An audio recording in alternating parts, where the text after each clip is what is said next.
자, 오늘 저는 에베소서 3장에 있는 말씀을 가지고 창세기의 핵심 중점이란 제목으로 말씀을 나누겠습니다.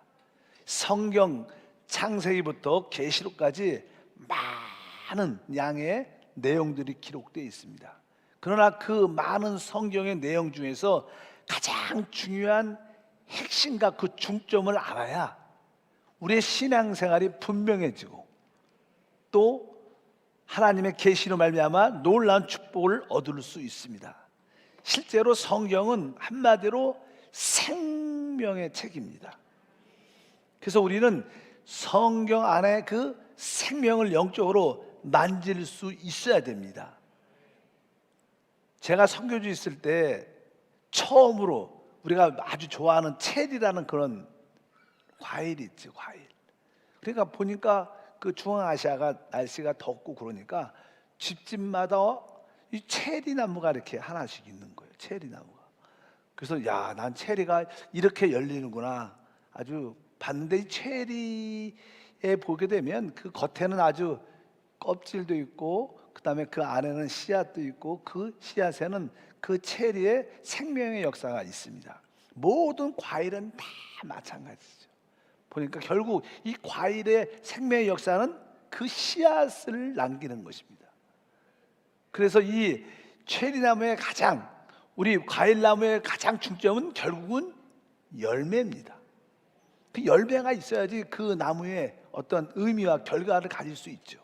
그래서 그 열매를 보게 되면 겉에는 껍질이 단단한 껍질 같은 게 대부분 있고 그 안에 속살 부드러운 게 있고 그 끝에 씨앗이 있어서 바로 이 모든 과일나무의 핵심이 무엇인가를 우리가 알 수 있습니다.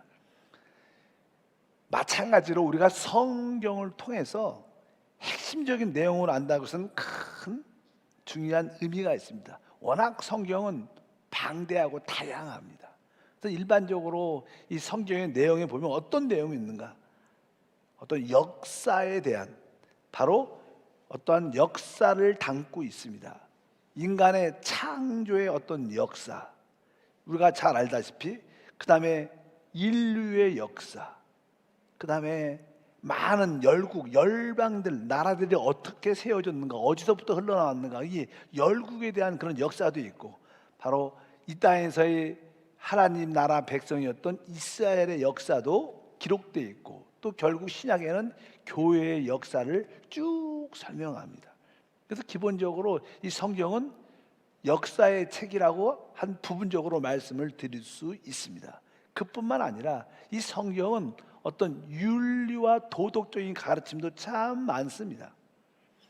그래서 사람과의 모든 관계에서 부모님과 또 부부 또 자녀와 또 다른 사람과의 관계, 어떤 도덕적이고 윤리적인 그런 가르침도 실제로 많습니다. 그러나 그것이 성경의 핵심이나 중심은 되지 않습니다. 그리고 또 이제 성경은 어떠한 교리적인 가르침도 참 많습니다. 우리가 이 성경을 쭉 읽다 보면 예를 들어서 하나님 하면 하나님에 대한 많은 교리가, 우리 하나님은 삼위일체 하나님이다, 이 하나님은 어떠한 하나님이다, 이게 교리적인 가르침도 성경의 내용이 참 많습니다. 그래서 이 교리의 책이다 이렇게 말해도 틀리진 않지만 그것도 핵심적인 내용은 아니다. 그 다음에는 종교에 대한 이야기도, 어떻게 하나님을 경배하는가, 어떻게 하나님을 섬기는가, 이런 다양한 방법으로 성경은 우리에게 보여주십니다. 그러나 이러한 모든 많은 이야기가 기록됐지만 이것이 성경의 핵심과 중점은 아니라는 겁니다. 성경에서 참된 핵심과 중점을 아는 것은 가장 큰 축복인 줄 믿습니다. 이 사람의 몸도 마찬가지예요. 사람의 몸도 뭐 제가 손이 있다, 어떤 불의의 사고로 손이 손상됐고 다쳤습니다. 그래서 손을 절단할 수밖에 없는 상황이 된다면 뭐 손이 왼팔이 이만큼 없어도 사람은 죽지 않습니다. 생존합니다.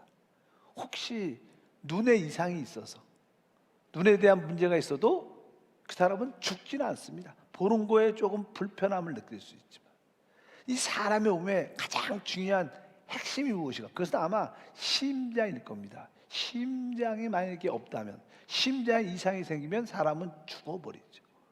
그러니까 우리 온 몸의 신체에서도 가장 중요한 부분이 있죠. 뭐 뇌도 중요합니다. 그러나 심장이 뛰지 않으면 그 모든 산소가 공급되지 않으면 말미암아 사람은 생존할 수 있지 않아요. 바로 이 몸의 가장 중요한 부분 중에 하나는 심장이다. 그래서 이 심장은 실제적인 우리의 심장도 있죠. 그리고 또 마음이라는 심장도 갖고 있어요. 그러니까 영적인 심장, 또 신체적인 우리의 말은 심장을 가지고 있습니다. 마찬가지로 성경에서 심장이 무엇인가? 그것을 우리가 분명히 알아야 됩니다. 근데 대부분 성도들은 그 성경의 핵심과 중점을 정확하게 이해하지 못하죠. 그래서 항상 이게 가장 중요한 것보다 밖에 있는 격가지들을 붙잡고 신앙생활을 하는 사람들이 많습니다. 그러면 우리가 성경에서 가장 중요한 핵심과 중점이 무엇인가? 그러려면 우리는 성경의 하나님의 계시로 돌아가야 돼요. 이제 특별히 오늘 읽었던 말씀 에베소서 1장 9절에 보면 이제 하나님의 그 뜻과 하나님의 목적과 하나님의 경륜이란 그런 단어들이 기록되어 있어요. 한번 1장 9절 읽어보니까 그 뜻의 비밀을 우리에게 알리신 것이요 그의 기뻐하심을 따라 그리스도 안에서 때가 찬 경륜을 위하여 예정한 것이다. 여기 보니까 그 뜻의 비밀은 다른 뜻이 아니라 하나님의 뜻의 비밀, 하나님의 그런 뜻, 하나님의 것은 목적이 있었어요. 그러니까 하나님의 그 뜻, 하나님의 목적은 비밀스러운 거예요. 우리 하나님이 원래 비밀스럽죠. 하나님을 많은 사람들이 알고 싶어 하지만 그분이 워낙 비밀스러워서 하나님을 정확하게 아는 사람들은 없습니다. 다만 하나님이 말씀해 내신 이 성경 말씀을 통해서, 이 계시의 말씀을 통해서 우리는 하나님을 알 수 있고 체험할 수 있는 거예요. 만약에 성경이 없다면 절대로 하나님을 알지 못하죠. 그래서 오늘도 특별히 하나님의 뜻의 비밀이란 그런 말씀을 말합니다. 이제 우리가 하나님의 뜻의 비밀, 하나님의 목적의 비밀이 무엇인가 이것을 알면 우리는 성경의 핵심적인 것을 알 수 있다는 거예요. 실제로 만약에 여러분들의 영적인 눈이 열려서 천사를 봤다, 나의 수호천사가 있다. 그러면 수호천사에게 야 천사야, 너 하나님의 뜻의 비밀을 아느냐? 이렇게 질문을 한다면 천사는 알 것 같아요? 못 알 것 같아요? 천사는 하나님의 뜻에 대한 비밀을 알지 못합니다. 왜? 그들은 종입니다. 일하는 일꾼이죠. 우리는 누굽니까? 우리가 하나님의 아들이죠. 그래서 하나님께서 그 하나님의 뜻의 비밀을 알 수 있도록 우리에게 지혜와 계시를 우리에게 더해 주십니다. 그래서 진짜 하나님의 뜻, 하나님의 목적의 비밀을 알려면 우리에게는 영적인 눈이 열려야 돼요. 그래서 기도 중에 가장 중요한 기도 중에 하나는 바로 하나님 나에게 지혜와 계시를 더하여 주옵소서. 그럴 때 우리는 하나님을 정확하게 알게 돼요. 에베소서 1장 17절에 읽어보니까 우리 주 예수 그리스도의 하나님 영광의 아버지께서 지혜와 계시를 너에게 주사 하나님을 알게 하시고, 우리가 하나님을 알려면 뭐 당연하게 하나님 안에 바로 하나님의 뜻의 비밀도 있고 하나님의 경륜의 비밀도 다 포함되어 있습니다. 바로 우리에게 지혜와 계시를 더하달라고 우리가 기도할 때 우리가 하나님을 알 수 있다. 그래서 여러분들이 하나님 늘 기도할 때마다 아버지 나에게 지혜와 계시를 더해 주셔서 늘 내 영으로 하나님을 보게 하시고 하나님 말씀을 읽게 하시고 하나님의 뜻을 알게 하옵소서. 이렇게 우리 모두가 기도하면 하나님께서 그분의 뜻의 비밀을, 하나님의 목적의 비밀을 우리에게 보여주십니다. 그리고 나서 오늘 에베소서 3장 9절과 11절에도 그런 좀 어려운 말들이 있어요. 왜? 에베소서라는 이 책은요 하나님의 뜻과 비밀에 대한 계시를 쓴 겁니다. 그래서 에베소서 말씀이 어렵지만 우리가 이 말점을 핵심적으로 잘 붙잡기만 하면 우리는 바로 하나님의 뜻을 깨닫기 때문에 신앙생활에 분명함이 있게 될 걸 믿습니다. 다시 한번 에베소 3장 9절부터 읽어보니까 영원부터 만물을 창조하신 하나님 속에 감추었던 비밀의 경륜이 어떠한 것을 드러내게 하려 하심이라. 이는 이제 교회로 말미암아 하늘에 있는 통치자들과 권세들에게 하나님의 각종 지혜를 알게 하려 하심이니 곧 영원부터 우리 주 예수 안에서 예정하신 뜻대로 하신 것이라.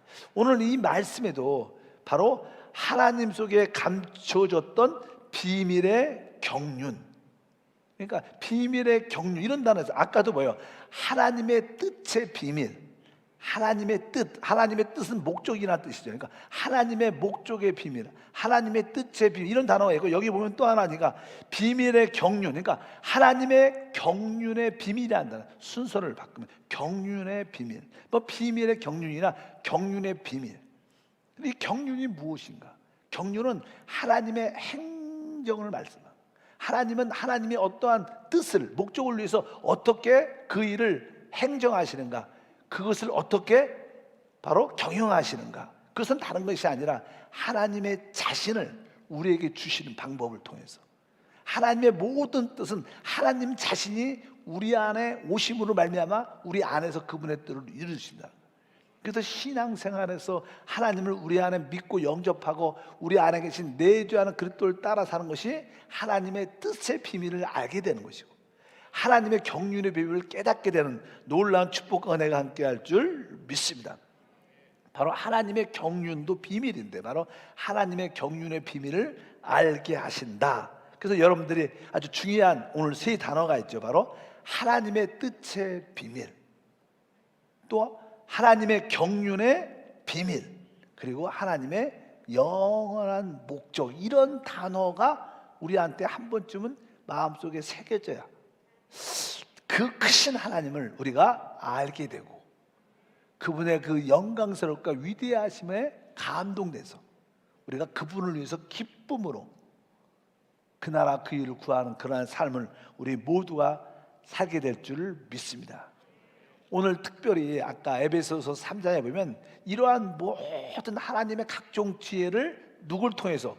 교회를 통해서 나타낸다. 그래서 성경의 핵심적인 비밀이 무엇이냐?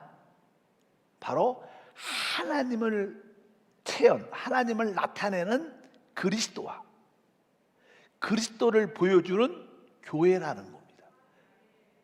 그래서 우리 에베소서 5장 32절에 읽어보면 이 비밀이 크도다. 나는 그리스도와 교회에 대하여 말하노라. 아까도 우리가 하나님의 뜻의 비밀, 하나님의 경륜의 비밀, 하나님 목적의 비밀, 이런 단어가 계속 나왔어요. 하나님의 뜻의 비밀, 하나님의 경륜의 비밀, 하나님의 목적의 비밀이 무엇인가? 근데 오늘 말씀에 그 비밀이 뭐라는 거예요? 이 비밀이 크도다. 바로 나는 그리스도와 교회에 대해서 말한다. 그러니까 하나님의 비밀은 뭐예요? 그리스도와 교회라는 거예요. 그래서 쉽게 설명하면 바로 하나님의 비밀은 그리스도고, 그리스도의 비밀은 바로 교회다. 바로 우리 베드로가 고백을 하죠. 주는 바로 예수님을 향해서 주는 그리스도십니다. 최고의 계시죠. 바로 하나님을 알았다는 거예요. 바로 그리스도가 이 땅에 육신을 입고 오신 하나님인 것을 알았다는 거예요. 그럴 때 우리 주님께서는 내가 이 믿음의 반석 위에 내 교회를 세운다. 그러니까 우리 하나님은 항상 누구를 계시해요? 그리스도를 계시합니다. 하나님은 다른 걸 이야기하지 않아요. 하나님의 아들인 그리스도를 말합니다. 항상 우리는 하나님께 무슨 질문을 하면 하나님은 그리스도에게 가봐라. 그리스도, 항상 대답이 그리스도십니다. 마찬가지로 우리 그리스도는 무엇을 이야기합니까? 바로 그분의 몸인 교회를 말씀하십니다. 바로 하나님은 그리스도를 말하고 그리스도는 오직 교회를 말한다. 그래서 이 그리스도와 이 교회가 바로 하나님의 경륜의 비밀이고 하나님의 뜻의 비밀이고 하나님의 목적인 것을 성경에 우리는 계시한다. 그래서 여러분들이 창세기부터 계시록까지 성경을 읽을 때 여러분들은 누구를 볼 수 있어야 돼요? 성경의 모든 이야기가 그리스도를 이야기하는구나. 성경의 모든 이야기가 그리스도의 배필인 바로 그리스도의 몸인 교회를 이야기하거나 성경을 여러분들 읽을 때마다 모든 것이 그리스도와 교회로 이렇게 기결이 될 때 여러분들은 제대로 성경을 읽고 있는 거예요. 그래서 아까 하나님의 뜻의 비밀도 그리스도와 교회고, 하나님의 경륜의 비밀도 그리스도와 교회고, 하나님의 목적의 비밀도 바로 그리스도와 교회다. 바로 여러분들이 그리스도와 교회로 충만한 성도가 되기를 바랍니다. 그러면 성경 창세기가 처음이니까 창세기는 하나의 씨앗이죠. 씨앗은 작지만 씨앗 안에 앞으로 어떠한 꽃이, 어떠한 열매가 맺을 것을 과정을 다 그 씨앗의 DNA가 가지고 있어요.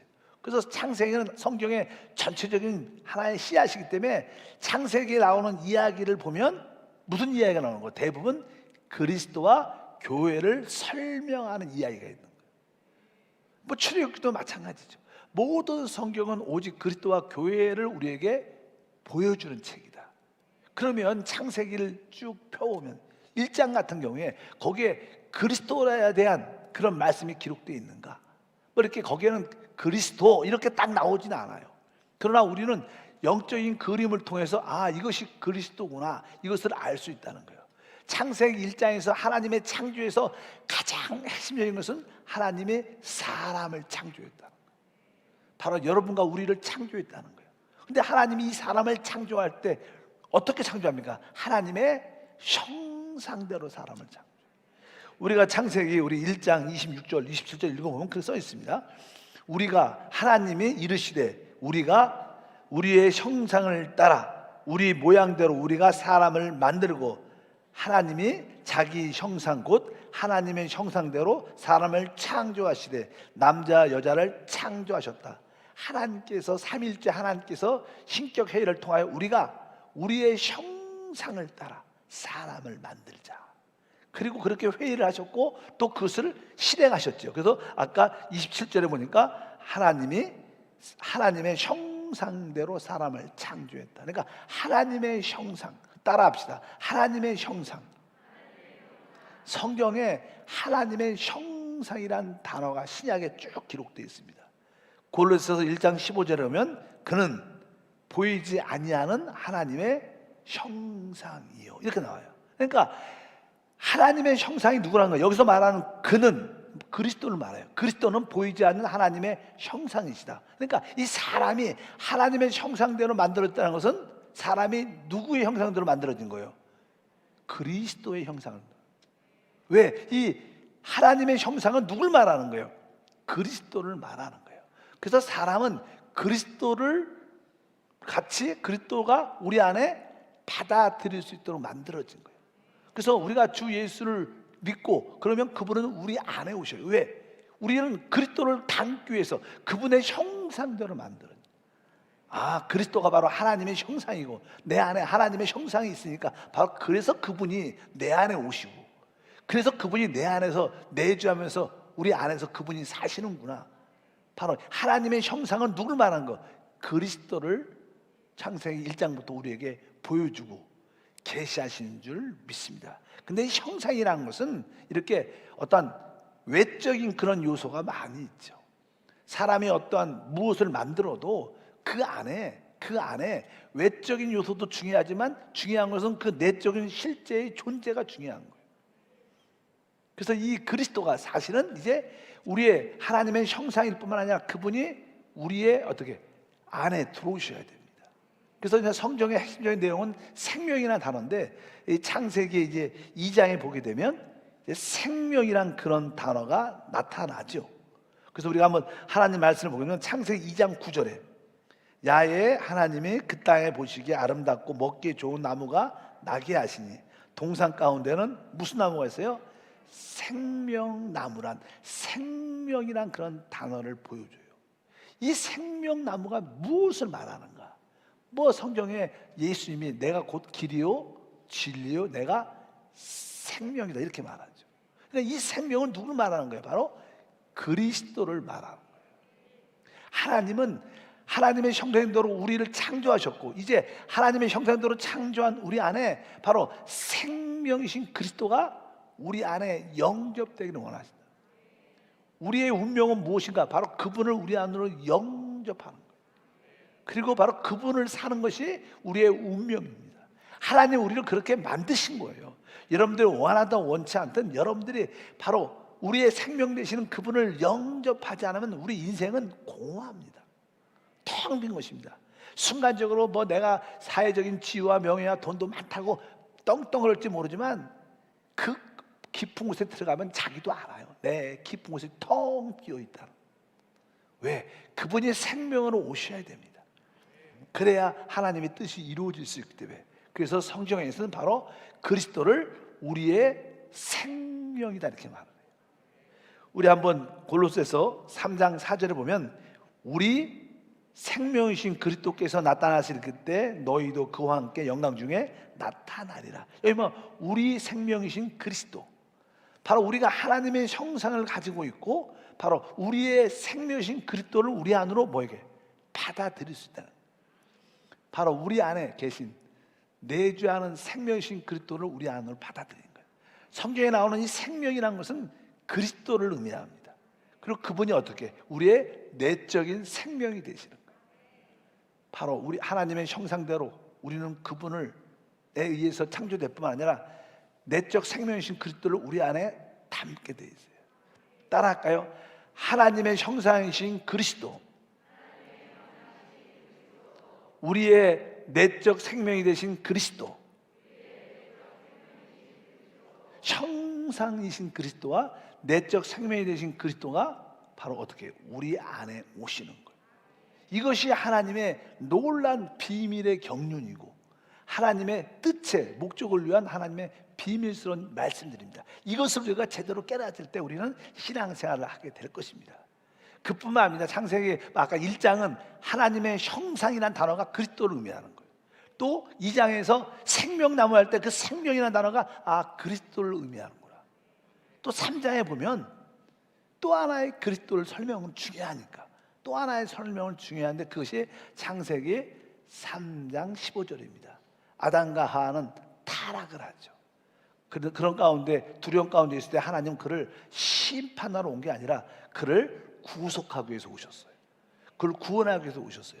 그러면서 복음의 말씀을 주시는데 창세기 3장 15절에 다 같이 읽어보니까 내가 너로 여자와 원수가 되게 하고 내 후손도 여자의 후손과 원수가 되게 하리니 여자의 후손은 내 머리를 상하게 할 것이라 너는 그의 발꿈치를 상하게 할 것이니라.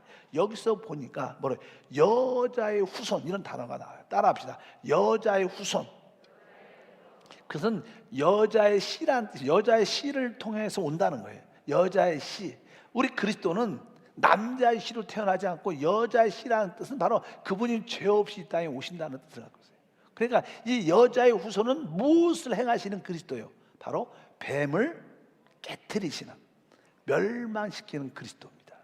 그러니까 우리가 아까 하나님의 형상이신 그리스도뿐만 아니라 우리의 내적 생명이 되신 그리스도뿐만 아니라 이제는 그분이 뱀을 멸망시키는 그리스도라는 거예요. 그분은 여자의 후손으로서 뱀을 멸망시키는, 결국 그분은 십자가에서 사단의 모든 정서와 권세를 깨뜨리셨어요. 누구든지 주 예수는 법적으로 사단과 모든 원수의 권세에서 해방을 받은 겁니다. 그래서 이 성경 창세기 1장, 2장, 3장에서도 모든 것이 누굴 설명하는 거예요? 성경에서 그리스도를 설명하고 있는 거예요. 우리는 하나님 말씀을 읽을 때마다 모든 것을 그리스도로 깨닫기를 축복합니다. 그러면 실제로 그 그리스도가 바로 우리의 형상이 되시고 그분이 우리의 내적인 생명도 되시고 그분이 바로 여자의 후손으로서 뱀을 멸망시키는 그리스도인 것을 우리가 체험하고 같이 누리는 은혜와 축복이 함께할 줄 믿습니다. 이렇게 성경에 대한 기본적인 이해는 바로 그리스도를 설명한다는 거예요. 근데 아까 하나님의 비밀이 크다 그랬을 때 그리스도와 교회에 대하여 말한다. 그러면 교회 이야기는 어딨냐? 창세기에도 다양한 교회 이야기가 많이 기록되어 있습니다. 그리고 성경에 보면 아담으로부터 시작해서 많은 사람들의 아주 중요한 9사람의 이야기가 기록되어 있다고 말씀했습니다. 그 9사람에 대한 우리가 아담, 그다음에 그 다음에 세대 뭐 아벨, 그다음에 뭐 에노스, 뭐 에녹, 노아, 그다음에 아브람, 이삭, 야곱, 요셉, 이런 사람들의 이야기가 쭉 기록되어 있죠. 바로 그런 사람들의 모든 이야기가 곧 뭐예요? 교회라는 거예요. 교회. 바로 우리의 이야기가 뭡니까? 교회이죠. 바로 하나님은 이 교회를 통해서 그리스도와 하나 되게 하시고 하나님의 역사를 이루심을 믿습니다. 그래서 창세기의 핵심은 바로 이제 아까 그리스도에 대한 이야기는 했죠. 그리스도는 뭐예요? 하나님의 형상이고 우리의 내적 생명이 되시고 그분은 뱀을 멸망시키는 그리스도라. 그뿐만 아니라 교회 입장에서 보면 이제 우리 교회가 처음에 다 어떻게 했어요? 여러분과 저는 아담처럼 놀랍게 창조되었었어요. 놀랍게 창조되었죠. 그런데 우리는 뭐예요? 타락을 합니다. 죄를 짓고 하나님을 떠나버리죠. 그런데 이제 영원한 심판 가운데 있었던 우리에게 하나님의 은혜가 임하게 되고 결국 성경에 보면 그 하나님의 가인 다음으로 누굴 주냐면 아벨을 줍니다. 아벨이라는 것은 바로 그가 다시 하나님께 돌아왔다는 거예요.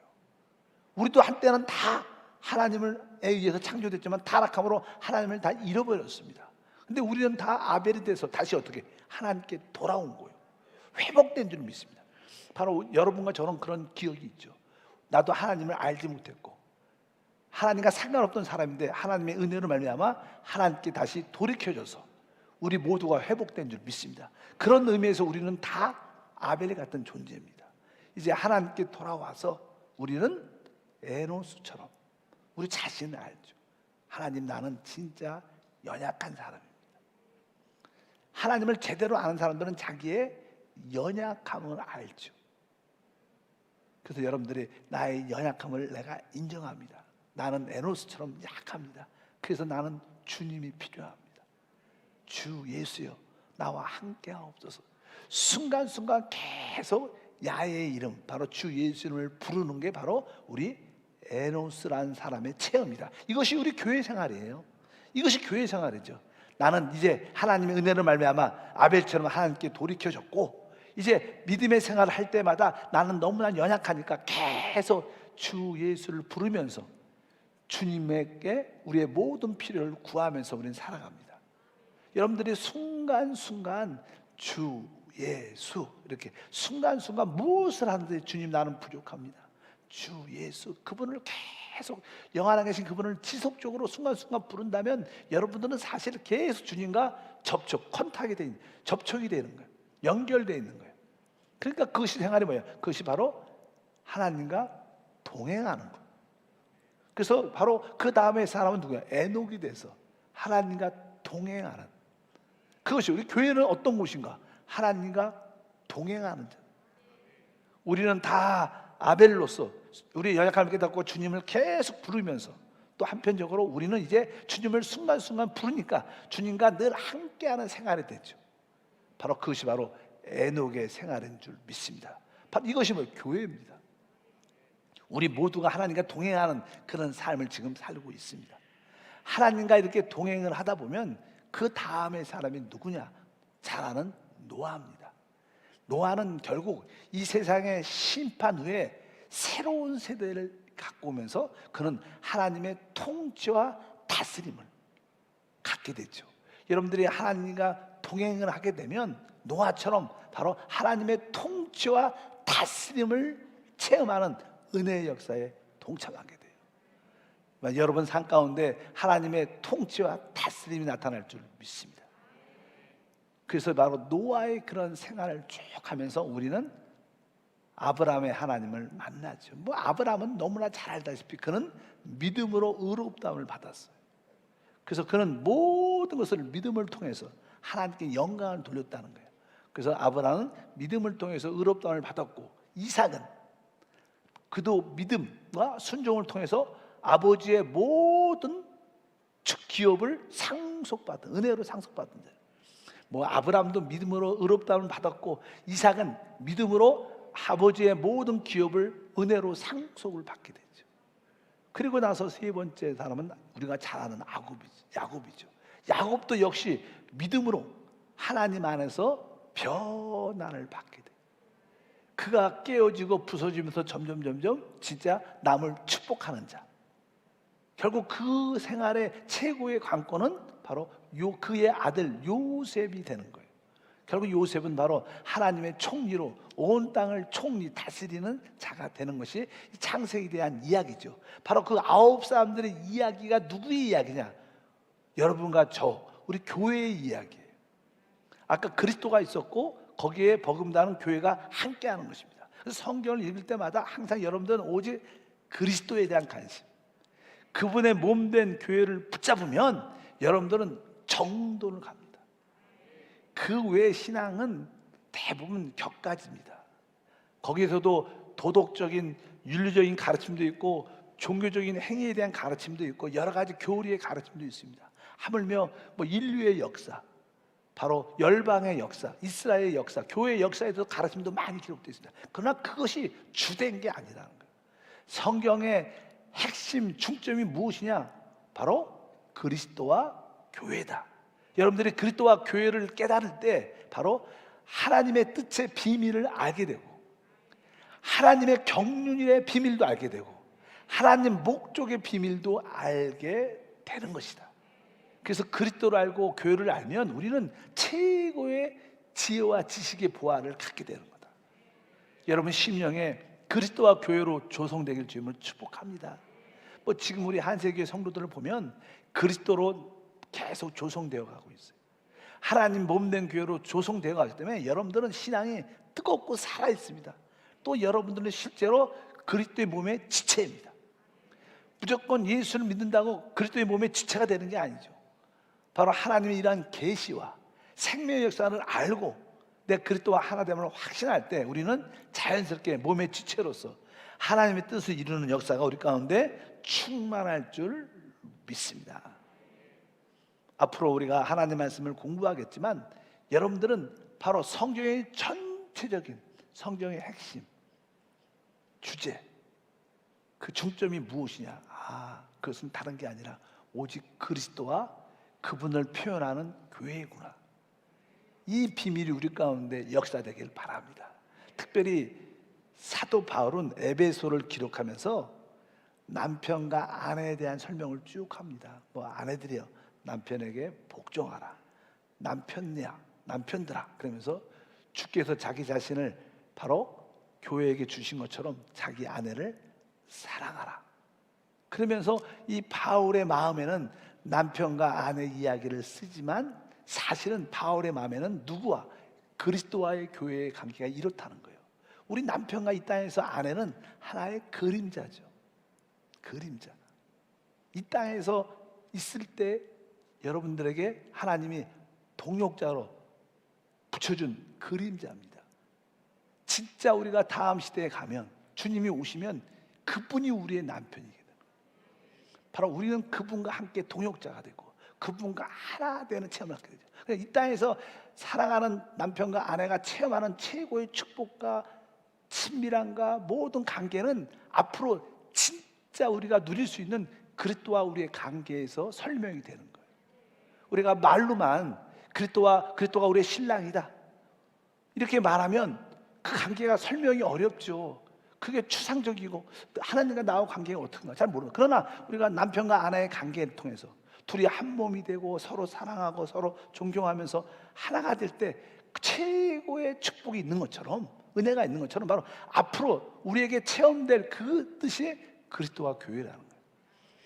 여러분들이 이 땅에서도 그런 은혜를 깨닫고 그리스도와 교회로 충만한 은혜와 축복이 함께할 줄 믿습니다. 창세기는 바로 이것을 이야기하고 있어요. 바로 하나님의 형상이신 그리스도, 우리의 내적 생명이 되신 그리스도, 뱀을 멸망시킨 그리스도, 그분이 바로 우리의 신랑 되시고 그분이 우리의 아내 계시. 우리 교회는 바로 아담처럼 이제 회복이 되는 것이고, 아벨처럼 하나님께 예배하면서 사는 것이고, 에노스처럼 순간순간 주님의 이름을 의지하면서 부르는 것이고, 그리고 하나님과 동행하고 하나님의 통치와 다스림을 나타내고 믿음으로 살며 믿음으로 축복을 상속받고 믿음 안에서 우리가 참으로 변화될 때 바로 우리는 하나님의 아들로 영광 가운데 모든 것을 통치하게 될 것이다. 이것이 성경의 창세기에 대한 이야기입니다. 앞으로 뭐 출애굽기도 마찬가지고 계시록까지 대부분 성경은 그렇게 우리에게 계시하고 있어요. 여러분들이 다시 한번 하나님 말씀을 그리스도와 교회로 충만하길 바랍니다. 기도하겠습니다. 하나님 아버지 진심으로 감사합니다. 우리 모든 성도들에게 영적인 눈을 열어주셔서 하나님의 뜻의 비밀이 무엇인지, 하나님의 경륜의 비밀이 무엇인지, 하나님 목적의 비밀이 무엇인가를 보게 하소서. 그 비밀이 바로 그리스도와 교회입니다. 이 땅에 있는 모든 것들이, 또 성경에 기록된 모든 것들이 바로 그리스도와 교회를 설명하고 체험을 돕도록 기록된 줄 믿습니다. 그리스도와 교회로 우리 모두가 조성돼서 하나님과 한 영의 삶을 살게 하시고, 그로 말미암아 주님이 주시는 놀라운 풍성함과 부유함을 마음껏 믿음으로 누리게 하옵소서. 주 예수 이름으로 기도함나이다. 아멘.